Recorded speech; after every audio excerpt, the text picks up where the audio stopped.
Disculpen, voy a repetir un poquito. Ay, igual voy a mirar que estoy... Se conectó José, me parece. Sí, se nos fue. La ventana que estoy agarrando no es... Ahí está, ahora sí. Porque si no, ya me ha pasado de... Como tengo la ventana para grabar las de geometría y las de epistemología, si me olvido de cambiarla, me queda en negro la grabación. Así que bueno, todos los detalles de la... Y después no puedo subir la grabación porque no sirve para nada. Así que bueno, entonces, recapitulo.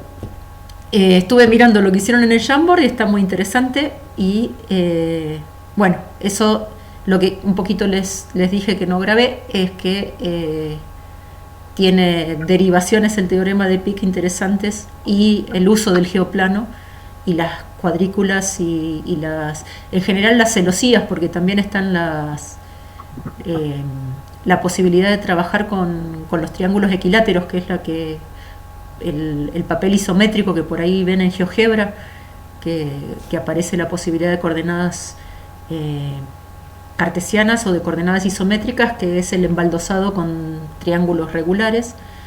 Y eso ahí también se pueden hacer interesante. Ahí se puede construir el triángulo equilátero, pero no el cuadrado, por ejemplo. Y también habría que ver qué coordenadas conviene poner en un entramado isométrico para poder conocer bien qué es lo que pasa. O sea, los ejes no quedan a 90 grados, sino a 60, que son los del lado del triángulo, los del ángulo del triángulo, ¿no? Bueno, entonces, y lo otro que quería decir con lo de la demostración es que la idea de la unidad era relativizar un poco la cuestión de pensar que la demostración es el fin máximo de la matemática, sino más bien prestarle más volumen a la demostración, no como una cuestión de algo a lo que hay que llegar, sino de algo a lo que hay que pretender intentar justificar lo que uno está trabajando. Sí, no hay problema con las imágenes. Yo, así que bueno, ¿pudieron mirar algo de geometría de la unidad nueva? Yo cambié hoy un poquito el enunciado del trabajo práctico, porque bueno, ya les había comentado el otro día que el primer link se había desaparecido de la internet, así que no lo volví a encontrar. Eh, Marta, es mi internet, Marta, dicen ustedes. te escuchamos muy cortado. ¿No querés Bueno, sacar tu saco, cámara? saco yo la cámara entonces. Ahí está. Bueno, Gracias. entonces, no, lo que quería saber es si ustedes pudieron mirar algo ya de la unidad 3. Yo de lo que dejé de la semana pasada, hoy a la mañana, cambié el trabajo práctico, pero nada muy drástico.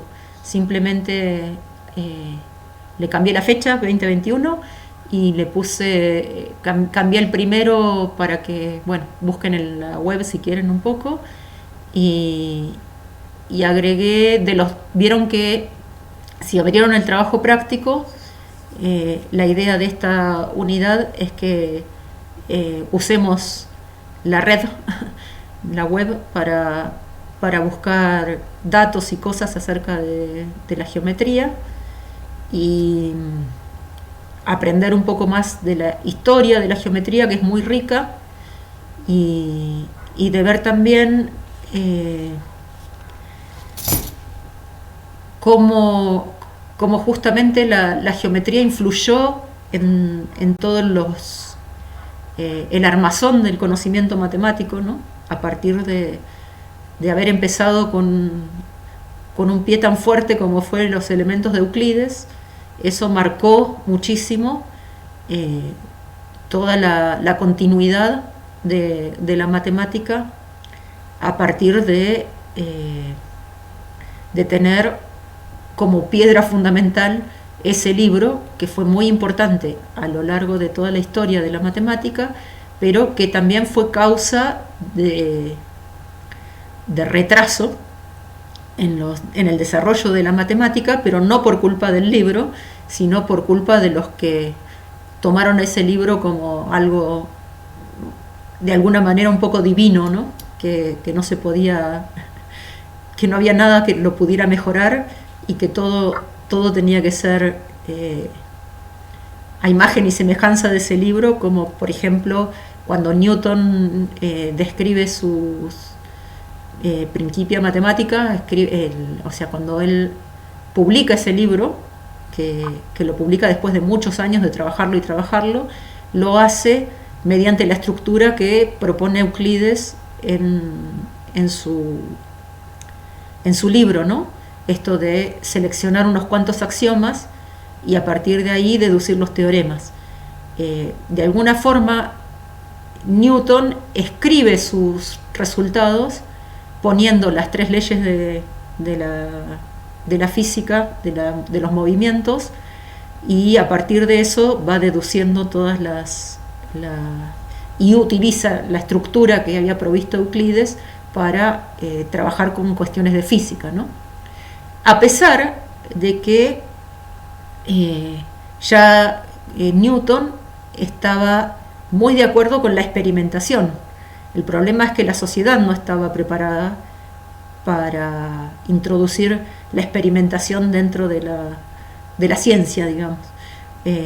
Hasta Galileo Galilei no hacía falta hacer experimentos para hacer una afirmación científica, porque las cosas se acomodaban ya sea a una creencia religiosa de que Dios lo quiso así, o a lo que habían dicho los griegos, Aristóteles sobre todo, y entonces justamente el experimento de Galileo que conocen de que se subió a la torre de Pisa y tiró 2 piedras al mismo tiempo, ¿lo conocen eso? ¿Esa anécdota?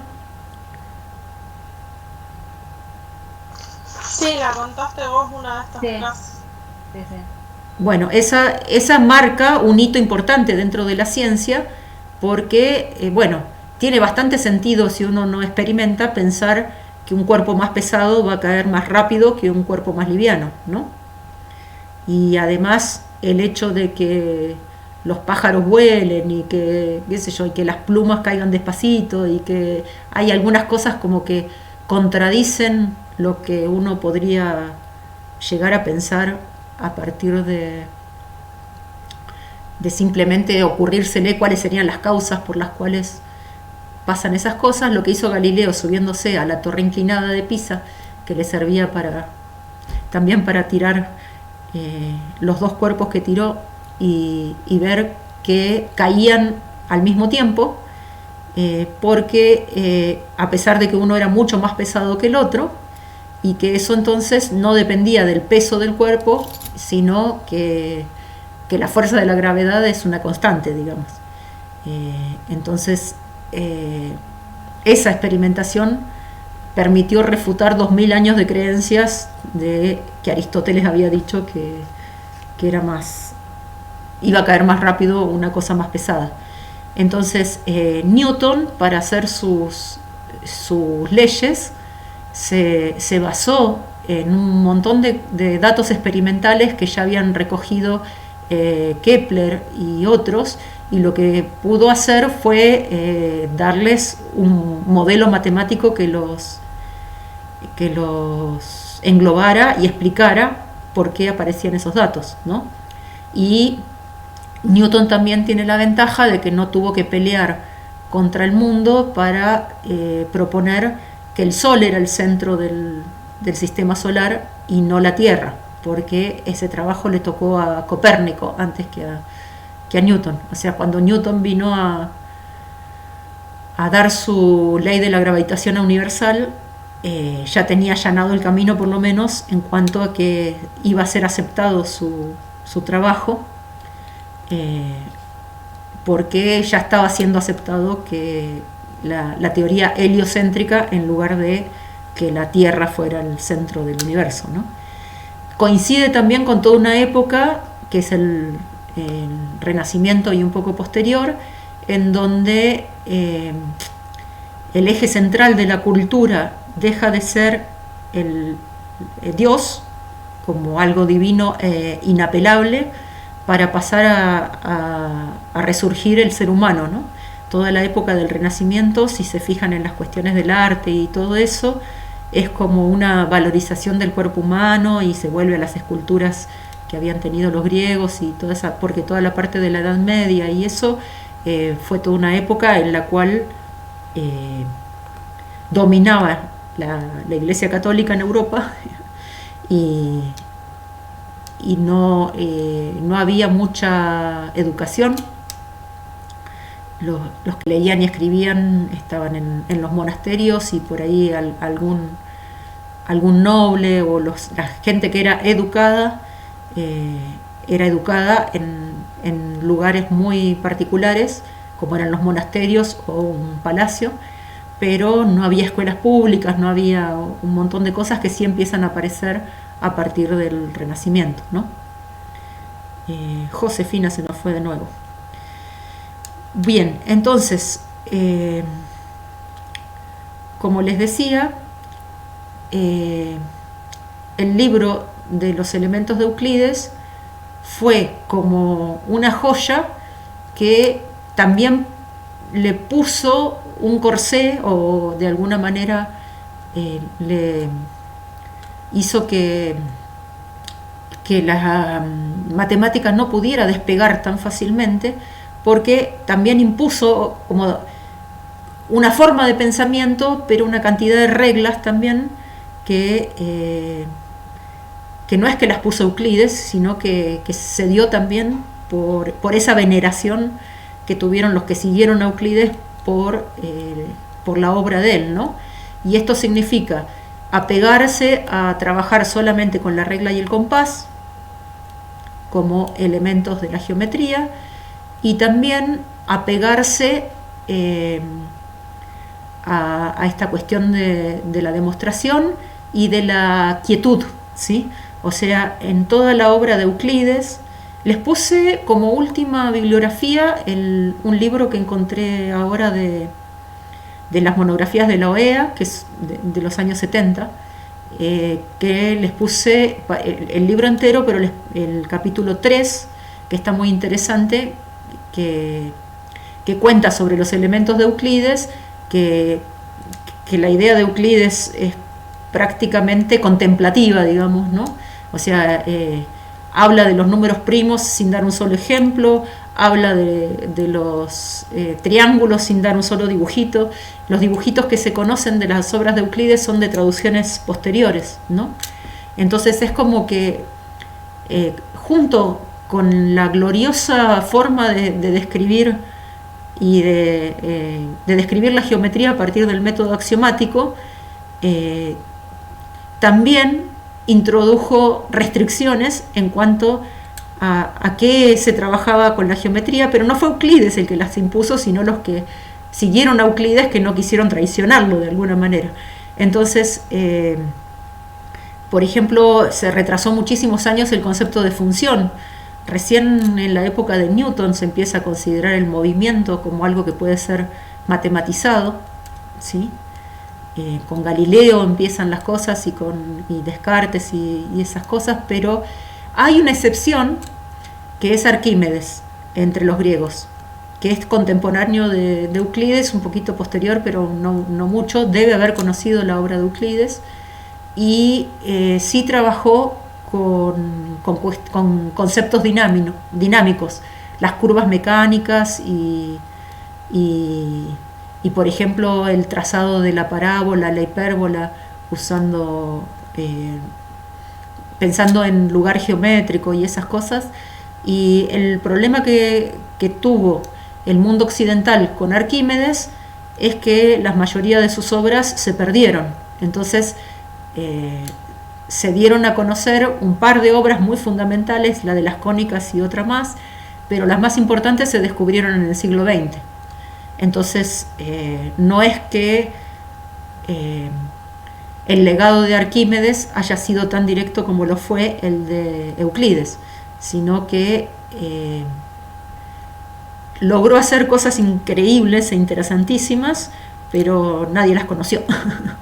Por eso tampoco se desarrolló tanto la matemática al modo de Arquímedes, porque no sucedió lo mismo que con Euclides, que sí su obra trascendió y fue conocida, ¿no?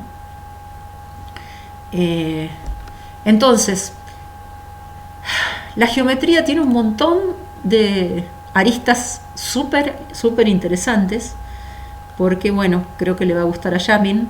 Siempre estuvo muy asociada a la mística, ¿no? Hay todo. Hoy me puse a googlear geometría sagrada, por ejemplo, para ver por qué esta materia da para pensar esas cosas, ¿no? Y por qué tiene que ver con el ser humano y la matemática. Y las cuestiones de matemática nacieron muchísimo por tratar de poder pronosticar y predecir qué era lo que iba a pasar, ¿no? Entonces, en un principio están muy ligadas la astronomía con la astrología. Recién en un formato mucho más moderno, la astrología deja de ser una ciencia para pasar a ser, desde el punto de vista más moderno, una pseudociencia que no puede explicar muy bien sus fundamentos. En cambio, por ahí la matemática y la astrología terminan estudiando cosas parecidas, pero lo que las diferencia es más que nada que la matemática lo hace de una manera abstracta y sin otorgarle ninguna connotación extra, y en cambio la astrología pretende ver una influencia de los astros sobre la vida de los seres humanos, ¿no? Entonces, esa divergencia en cuanto a los fines de una disciplina o de la otra es lo que hace que una sea científica y la otra no lo sea, ¿no? Entonces, pero lo que no podemos soslayar es que en un principio de la geometría, el interés del ser humano por las cuestiones geométricas tuvo mucho que ver con cuestiones metafísicas y místicas y religiosas que con el resolver teoremas matemáticos, ¿no? Entonces cada época también va determinando cuestiones diferentes acerca de las cosas. Les agregué en Pedco un link de un artículo para que miren, que tiene que ver con la geometría y la mística, digamos, y bueno, cosas que se descubren es que, por ejemplo, ¿conocen el monumento de Stonehenge en Inglaterra? ¿Escucharon hablar? Yo no. ¿No? Tampoco. No. Yo tampoco. Ah, bueno. No. Entonces, métanse a mirar ese libro, ese artículo que les digo, porque son de esas cosas fascinantes que dejaron los pueblos primitivos y que después hay que lograr descifrar de qué se trata. Esto es un santuario, un círculo de piedras que tienen hasta 7 toneladas en el medio de una llanura en Inglaterra, y que las piedras parecidas más cercanas están a 350 kilómetros. Y resulta que cuando se empieza a estudiar la alineación de las piedras y las cosas, tenía que ver con el calendario, o sea, la configuración de las piedras. Después pueden, a ver, si quieren pueden compartir un poquito el artículo.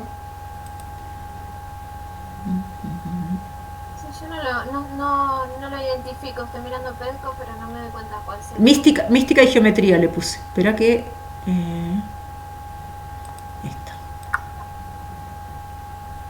Este es el artículo. Yo estaba un poco más adelante. Pero ven acá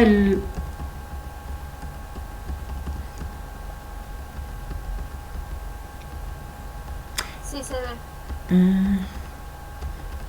estos son los babilonios. Ahí está. Esa es la interpretación ya. Ahí está.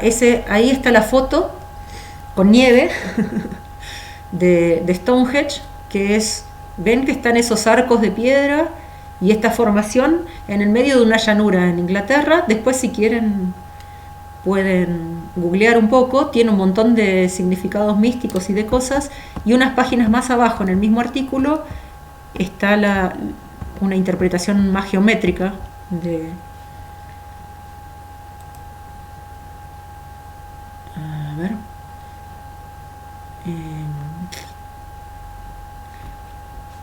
¿Cómo vuelvo? Yo quería... Bueno, ahí... ¿Puede ser que no esté visible? ¿Cómo? Puede ser que no esté visible porque no lo encuentro en la unidad 3. Creo que puse el link nada más, no como...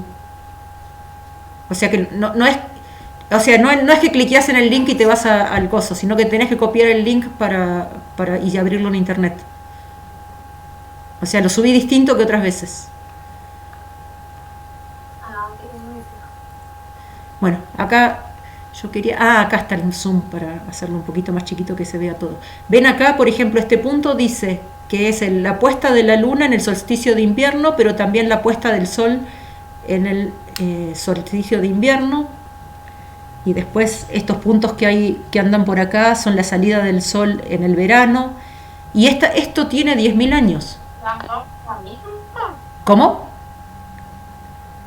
Por la configuración de las piedras, y además hay una pequeña desviación respecto de lo que pasaba hace 6.500 años también, ¿no?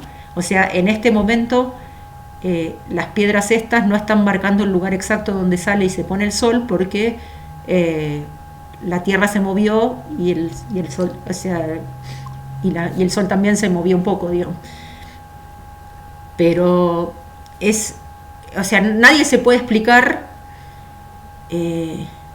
por qué está hecho esto de esa manera, y además se descubre que señala cuestiones como estas que tienen que ver con el calendario y con la salida del sol y con la puesta del sol, y entonces se acrecienta el enigma de cuánta geometría y cuánta matemática conocían los antiguos, ¿no?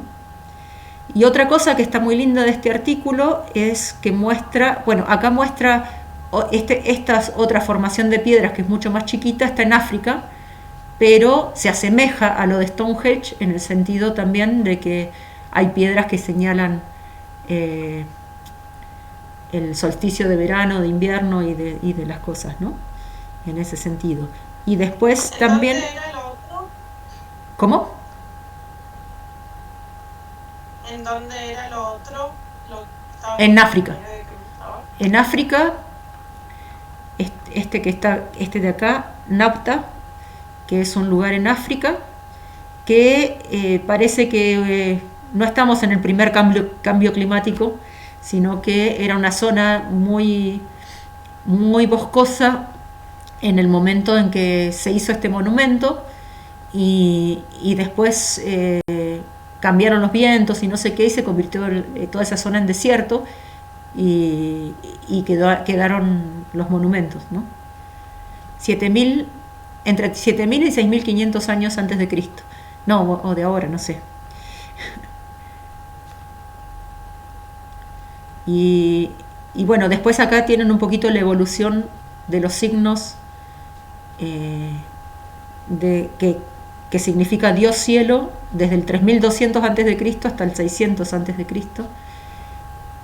Y no era esto lo que yo les quería mostrar, sino que también se preguntan tablas que recogen cosas de trigonometría, que tiene que ver con los babilónicos, que son 1.300 años antes de Cristo, o sea, 800 años antes por lo menos que los primeros pitagóricos.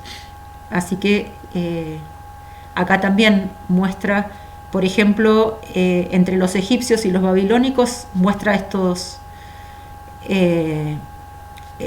cosas de arte que están teniendo los mismos símbolos. Entonces propone que puede haber habido algún tipo de conexión entre los babilonios y los egipcios.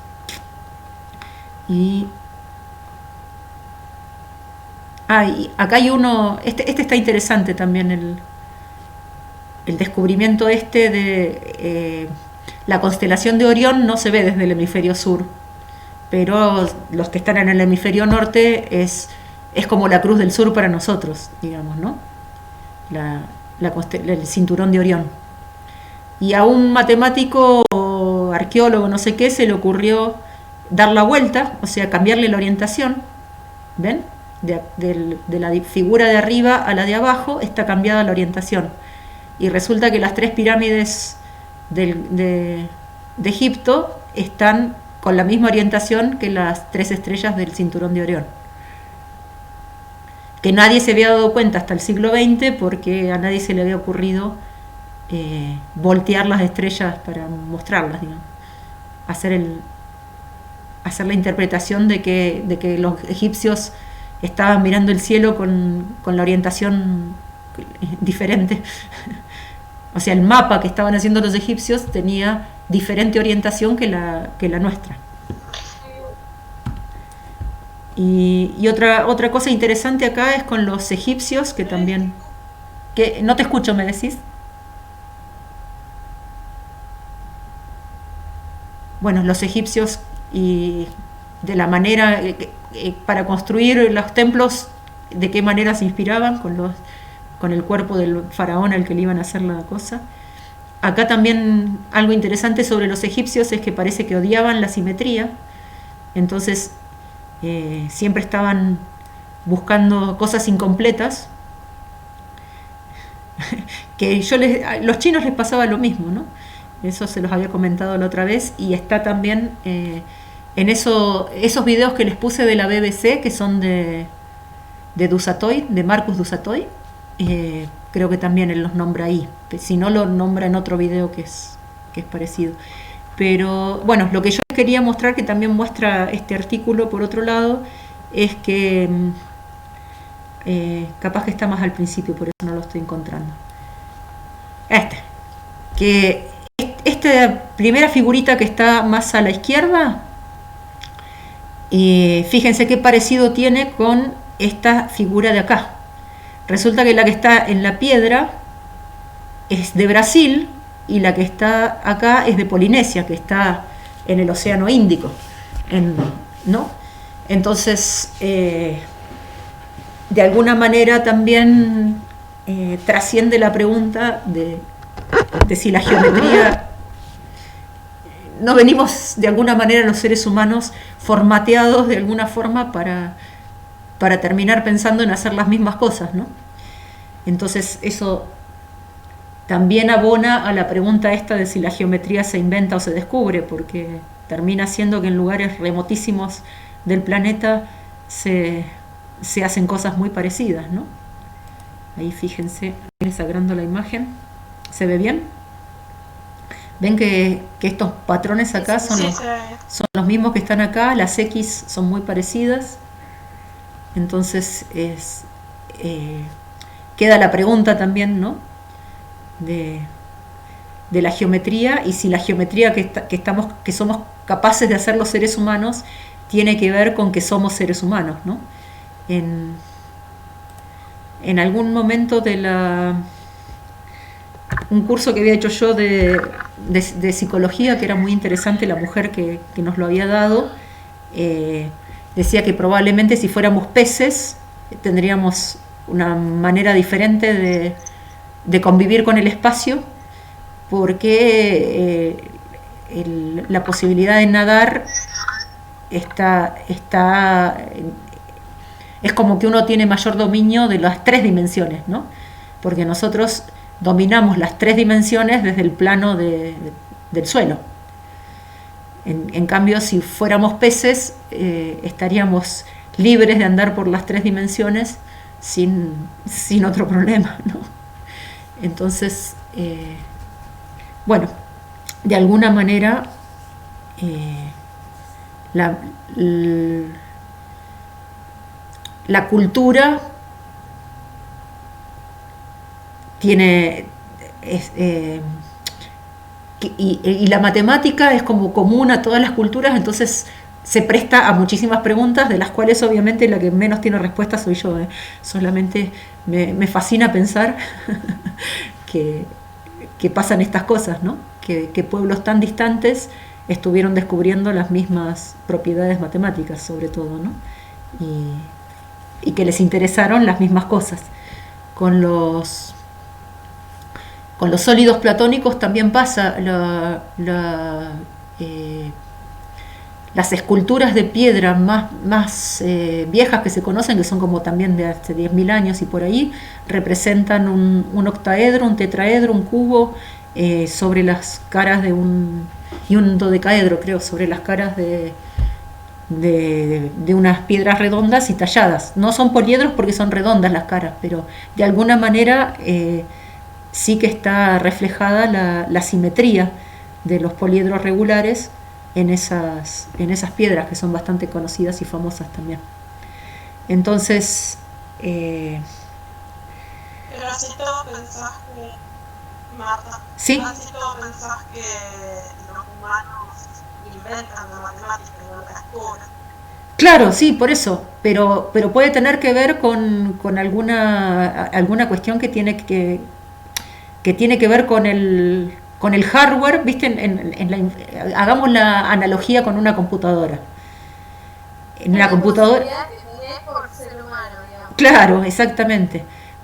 La computadora tiene una parte que es hardware, que son los circuitos electrónicos y esas cosas, y otra parte que es software, que de alguna manera es como el cerebro y el alma, digamos, o algo así. Y bueno, de alguna manera probablemente todos compartimos cosas, porque si no, no habría comunicación tampoco posible, ¿no? Lo que muestran estas cuestiones de cultura, culturales, digamos, estos rastros culturales que nos quedan, es que también las cosas por ahí se fueron transmitiendo, ¿no? Porque la conexión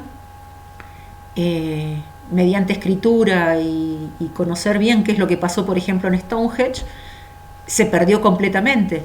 Otro monumento espectacular del ser humano son los dibujos de Nazca, ¿conocen? Esos dibujos que están hechos en Perú y que solamente se ven desde los aviones, desde un avión. Sí, eso sí. Entonces, No, tampoco. tampoco. Bueno, yo creo que por eso les puse un poco también, no sé si lo miraron, el video de Grecia en 15 minutos. Sí.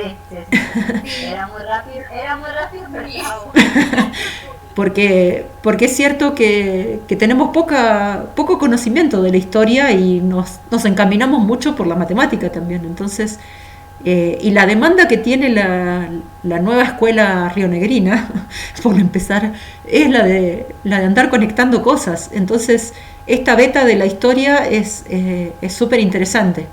O sea, se podría por ahí trabajar la geometría a partir de estos rastros culturales que fueron quedando en distintos...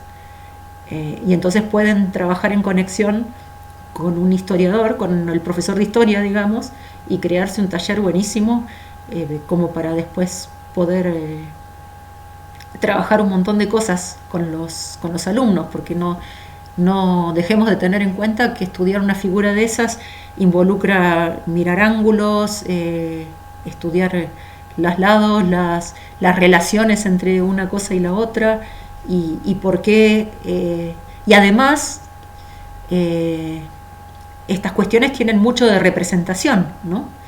Entonces está ahí el monumento y estamos tratando de interpretar lo que nos dejaron hace 10.000 años sin ninguna otra indicación que solamente el monumento.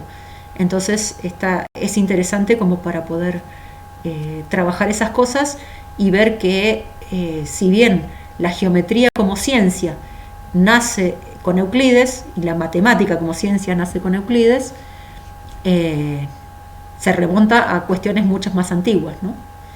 Lo que les puse también como un agregado para la presentación de la unidad 3, que lo saqué del libro de Babini, que cuenta un poquito eso también, y me gustó lo que dice, porque hace la conexión desde la demostración al capítulo de geometría, porque justamente la incorporación que hace Euclides a la geometría es esta cuestión de abstraer, ¿no? Y de presentar la geometría con el método axiomático. Y él atribuye la posibilidad que tuvo Euclides de hacerlo a dos cuestiones. Una, que los griegos, pero en África, conocen la ciudad de Alejandría, el faro de Alejandría, ¿escucharon alguna vez? Y la biblioteca, y la famosa biblioteca de Alejandría es una ciudad en África, en el norte de Egipto, que fue fundada por los griegos, por Alejandro Magno en particular, ¿sí? Y el mentor de Alejandro Magno había sido Aristóteles, ¿no? Entonces Alejandro Magno crea en esta ciudad que la funda para gloria de sí mismo, ¿no? Porque de hecho la llamó Alejandría. Funda una biblioteca y un faro, y el faro era obviamente para conducir la navegación, pero en la biblioteca se recogieron todos los tratados, los libros y los papiros y las cosas que había dando vuelta en toda la humanidad hasta ese momento. Y para poder cuidar de esa biblioteca se fundó como una especie de universidad, diríamos ahora, ¿no? Pero se le pagaba a los estudiosos por estudiar, y eso fue algo muy notable y muy original para las culturas anteriores, porque no tenía exactamente una connotación tan religiosa como había tenido antes otras cosas, ¿no? De hecho, los estudiosos muchas veces fueron bancados económicamente por las culturas, pero con una finalidad más religiosa. O sea, los sacerdotes estudiaban matemática para poder predecir cuestiones climáticas y calendarios, y sugerir cuándo era mejor cosechar y cuándo era mejor hacer una cosa o la otra. Y lo de las inundaciones en Egipto y esas cosas, gracias a los cálculos que hacían los escribas y los sacerdotes, se tenía conocimiento, pero siempre fue un conocimiento mucho más oculto. Los griegos tienen la ventaja esta de haber socializado un poco más, de haber sido más abiertos al público general con los conocimientos, ¿no? Y no solo en matemática, otras cuestiones que tienen que ver con física. Lo que pasa es que no estaban tan delimitadas las cosas. En general, un sabio de la edad antigua conocía de muchas cosas, y entre las cosas que se conocían eran la matemática y la medicina. ¿Sí? Siempre, si van a mirar cuestiones históricas, hay los grandes sabios son matemáticos, matemáticos en un sentido más amplio, ¿no? Porque puede incluir la física también y la música, y los otros que eran considerados como sabios importantes eran los que se dedicaban a la medicina. Y hay casos como Tales de Mileto, que eran las dos cosas, por ejemplo, ¿no? Médicos y matemáticos.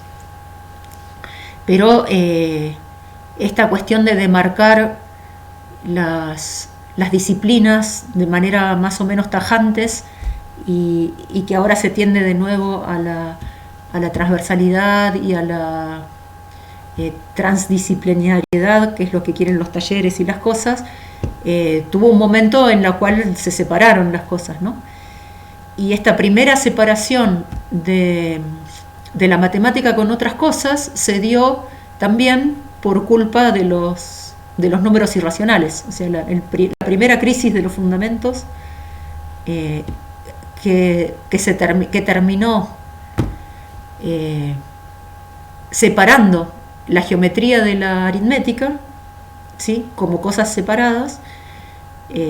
Los griegos lograron una solución separando la geometría de la aritmética, que hasta ese momento había estado juntas, pero justamente de haberlas juntado y aplicar el teorema de Pitágoras que es de la aritmética, con medidas y números, a una forma geométrica que es el triángulo isósceles rectángulo, mezclando esas dos cosas aparecía el irracional de raíz de 2 como medida de la diagonal del cuadrado, si quieren, o el cateto de ese triángulo rectángulo isósceles. Y entonces, como no pudieron explicar bien qué era lo que pasaba ahí, la solución que encontraron fue decir, bueno, de los inconmensurables se ocupa la geometría, del resto de los números se ocupa la aritmética. Y entonces, como una consecuencia interesante que sucedió en la época griega y que está recogida en el libro de Euclides, porque uno de los libros tiene que ver con la teoría de las proporciones, y es ahí donde está enunciada esta separación entre geometría y aritmética, porque los anteriores a Euclides, que son los pitagóricos, asociaban los números al cosmos, ¿no? Todo es número, decían acerca del universo. Igual esta crisis de los fundamentos sucedió antes de Euclides, pero lo que se ve en el libro de Euclides, en el libro 13 de Euclides creo, es la manera en que pudieron manejar para ese momento histórico la cuestión de los segmentos inconmensurables, y la solución que encontraron fue esto: separar aritmética de geometría, y eso trajo muchísimas consecuencias para el no desarrollo apto de la matemática durante cientos de años, ¿no? Recién se vuelven a unir. Capítulo 10 ¿de cuál? ¿De qué libro? Falta decir. Los elementos. Capítulo 10 está lo de los inconmensurables. Está bien. Gracias, Cristian. No estaba. Tienen un montón de libros ahí en la PEDCO para ir chusmeando estas cosas, que yo les voy contando algunas cositas nada más. Y además a nivel muy de chusmerío se los estoy contando. Pero los griegos en la época de Euclides separan la geometría de la aritmética. Y el que los vuelve a unir es recién Descartes, poniendo las coordenadas cartesianas. Que vuelve a haber ahí un florecimiento enorme de la geometría, pero cooptado, si saben lo que es la palabra, chupado, digamos, por las coordenadas ahora. Entonces, Descartes, 1500 años después de Euclides, viene a traer, o 1800 años después de Euclides, porque Euclides es 300 años y Descartes 1500 después de Cristo, viene a traer las coordenadas cartesianas, viene a reflorecer la geometría, pero como que se ahoga en el propio mar que volvió a crear, porque se convierte en número nuevamente y se difuminan las fronteras entre una cosa y la otra, y eso también va a llevar un cierto tiempo de aclimatación y de saber que después termina siendo que en el siglo XVIII, XIX tampoco se sabía ya qué era geometría, ¿no? ¿A qué se dedicaba la geometría? Porque había tantas cosas que habían surgido nuevas y tantas... Además estaba la cuestión de las geometrías no euclidianas, que empieza a florecer ahí a fin del siglo XVIII, principios del XIX, y cosas por el estilo que vienen a traer muchísima confusión fue una época de mucha producción, pero como muy aislada, muy que algunos se dedicaban a hacer algunas cosas y otros se dedicaban a hacer otras, y hubo muchísimos descubrimientos matemáticos, pero que no estaban conectadas, y se necesitó todo el siglo XIX y parte del XX como para poder sistematizar, que por eso también vienen como por oleadas las revoluciones en la ciencia, ¿no? En algunos momentos empiezan a aparecer muchos resultados nuevos que parecen desconectados unos de los otros, y después aparecen otros iluminados que empiezan a ver las conexiones entre una cosa y la otra, Y bueno, en todas estas revoluciones y cuestiones, la geometría siempre estuvo en el centro de las controversias. Ya la primera crisis de los fundamentos, que es esta del conocimiento de los números irracionales, que fíjense que los números irracionales en la historia aparecen antes que los números negativos. Es como llamativo, ¿no? Que haya sido de esa manera. Igual tengan en cuenta que en la época griega no había una buena notación para los números, sino que justamente por eso trabajaban con segmentos, porque los segmentos los podían comparar usando congruencias, y los números no tenían forma de operarlos porque no tenían un buen sistema de numeración. Entonces, la verdad que es como asombroso la cantidad de cosas que lograron hacer con los pocos elementos que tenían y que estaban elaborando culturalmente para poder desarrollar las cosas matemáticas, ¿no? Es como que los griegos tenían mucho para pensar y pocos elementos para escribirlo, ¿no? Para poder contar lo que estaban pensando. Y es re loco porque cómo se configura también cuando estamos nosotros mismos resolviendo un problema, cómo se configuran las cosas cuando le encontramos, cuando podemos reconfigurar el problema que estamos haciendo y encontrarle algún modelo o alguna explicación matemática al problema que estamos resolviendo, ¿no?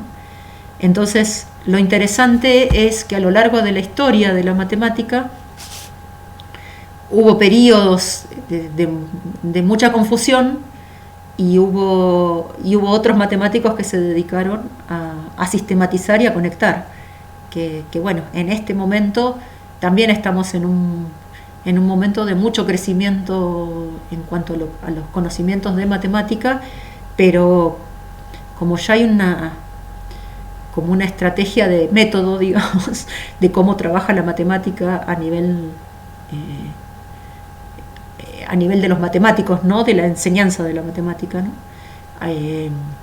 Ya no solamente se busca conocer nuevos temas, sino también incorporarlos a la red de temas que ya se conocen dentro de la matemática. Pero así como los griegos no eran capaces de separar geometría, aritmética, música y astronomía, y gracias a la primera crisis de los fundamentos separaron geometría y aritmética y sacaron también lo que tenía que ver con el tiempo como variable, se dedicaron a cuestiones contemplativas, digamos, de figuras y cosas, y no trabajaron con el concepto de función, no porque no estuvieran muy cercanos a tenerlo, de hecho lo estaban, pero no pudieron lograr matematizar el tiempo, digamos, cuáles eran los cambios que se producían a lo largo del tiempo. Entonces esa es la revolución grosa que tiene que ver con el nacimiento del cálculo, porque justamente Newton y Leibniz lo que proponen, o sea, Newton, fíjense que fue a partir del movimiento de los planetas, ¿no? Poder explicar el movimiento de los planetas mediante las elipses y esas cosas. Y a Leibniz le interesaban las curvas mecánicas, por ejemplo la cicloide, ¿sí? La catenaria, esas curvas que tienen que ver con cuestiones mecánicas, ¿no? Por ejemplo, la cicloide dada vuelta, si uno tira una bolita desde ahí, es la que recorre con el mejor tiempo, hace el recorrido en menos tiempo que si uno lo larga derecho por la diagonal o sea, si uno pone las coordenadas cartesianas y una recta que une el punto 0,1 con el punto 1,0 y desliza una bolita por ahí, ¿sí? Esa bolita en ese tobogán tarda más tiempo que si uno pone un arco de cicloide invertido, que una esos dos puntos. Tarda menos la bolita que va por el arco de cicloide, como por un tobogán, que la bolita que va por la diagonal. Y esas cosas pasan a ser como contraintuitivas, porque uno esperaría que el camino más corto sea el que se recorre con mayor velocidad, pero las explicaciones están a partir de las herramientas del cálculo, ¿no? Y tiene que ver con que hay dos fuerzas que están actuando ahí, una que es la de desplazamiento y otra que es la de la gravedad. Entonces el arco de cicloide, el tobogán, ayuda mejor a la velocidad que ir deslizarse por la recta. A pesar de que la distancia entre esos dos puntos es más corta por la recta que por el tobogán, la velocidad con que una bolita cae es más rápida por el tobogán porque viene ayudada por la cuestión de la gravedad y esas cosas. No hay. Entonces, pero esas cosas se pudieron recién explicar a partir del cálculo, donde se pudo reincorporar el tiempo y utilizar la variable tiempo para describir el movimiento de una partícula, ¿no? Y las trayectorias y esas cosas. Bueno, entonces, esta unidad es mega, porque la geometría tiene muchas aristas respecto de la historia de la matemática. Por un lado, tiene mucha historia propia, tiene mucha conexión con otras partes de la matemática, pero también estuvo siempre en el centro de todas las controversias que se produjeron a lo largo de la historia de la matemática. Entonces, y además, cualquiera que se dedique un poco a la astrología, cábala, no sé, runas, druidas y todas esas cosas, los elementos geométricos estaban presentes siempre también. Entonces, es como que las dimensiones desde las cuales se podría estudiar las cosas, los acontecimientos históricos respecto de la geometría tienen como muchos puntos de vista desde los cuales se los podría mirar, y eso la hace bien interesante, y también la pone como en el centro del estudio también, ¿no?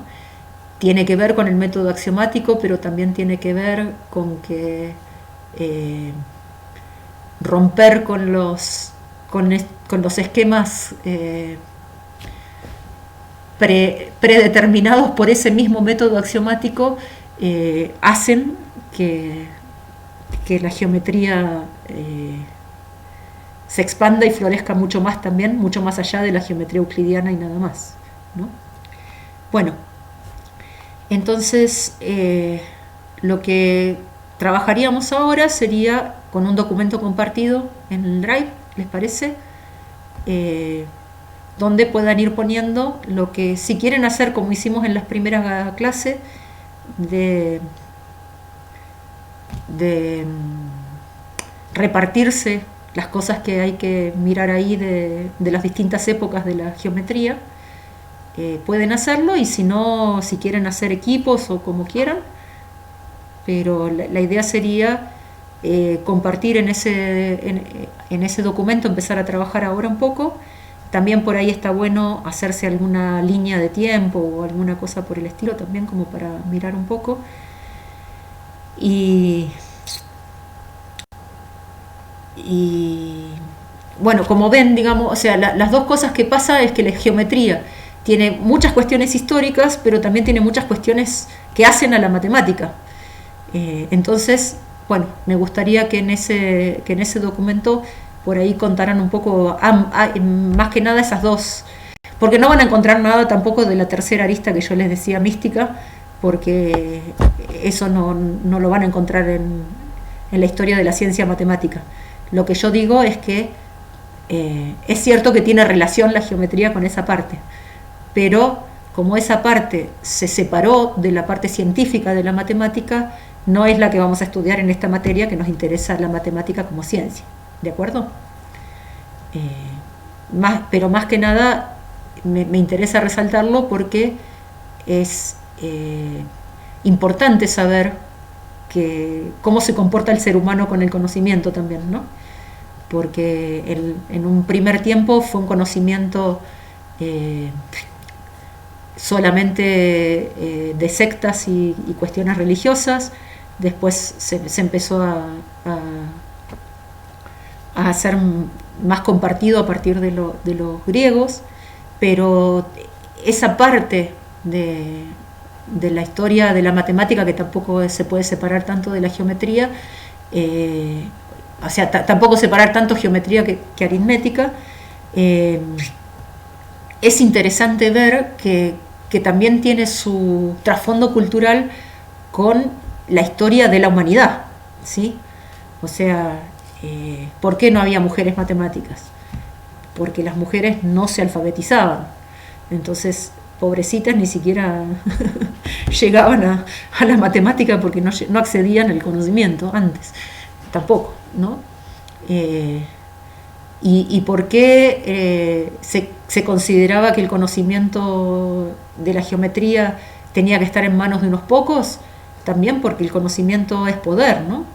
Y entonces, si bien los que gobernaban eran políticos, los que asesoraban a los políticos eran estudiosos de la religión y de la ciencia, que no era ciencia en ese momento, pero que les poder, imagínense la categoría de persona que sería alguien en la Edad Media que pudiera predecir un eclipse, por ejemplo, ¿no?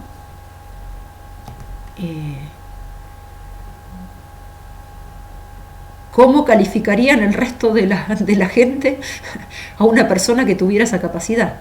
Entonces, esta cuestión de alfabetizar a todo el mundo y de todos tuvo que romper con un montón de barreras culturales de la gente que dominaba para que no cualquiera tenga conocimientos, ¿no? La educación es una herramienta poderosísima para formar poder ciudadano, ¿no? No solamente si hay democracia, también si hay en la forma política que sea. Por eso los regímenes que son muy autoritarios, en lo primero que influyen es en la escolaridad y cómo se transforma en eso, ¿no? Así que bueno, la matemática está muy conectada entre sí, pero no deja de estar conectada con la cultura y con el momento en el cual se está trabajando también, ¿no? En ese concepto matemático.